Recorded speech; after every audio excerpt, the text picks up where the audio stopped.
Pemirsa, pasien COVID-19 di Bali yang meninggal masih terjadi pada Jumat hari ini. Sebanyak 4 pasien dari 3 daerah dilaporkan meninggal dan semuanya diketahui memiliki komorbid atau penyakit penyerta. Selain itu, tambahan kasus baru dan pasien sembuh pada hari ini dilaporkan sebanyak 138 orang. Satu pasien diantaranya merupakan warga negara asing yang dirawat di Bali.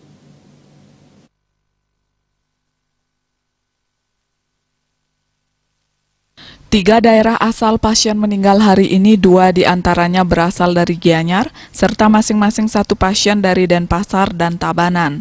Total pasien meninggal hingga hari ini sebanyak 317 orang atau 3,2% dari total kasus yang ditangani di Bali. Sementara dari tambahan 138 kasus baru hari ini, terbanyak dilaporkan Denpasar dengan 36 kasus. Posisi kedua dan ketiga ditempati Badung dan Gianyar dengan masing-masing tambahan 34 dan 32 kasus baru. Disusul Jemberana dengan 12 kasus baru, Buleleng 7 kasus baru, Tabanan dan Klungkung sama-sama 5 kasus baru, Karangasem 4 kasus baru, serta Bangli melaporkan 3 pasien baru yang terpapar COVID-19. Total kasus COVID-19 yang ditangani Bali hingga hari ini mencapai 9.897 kasus.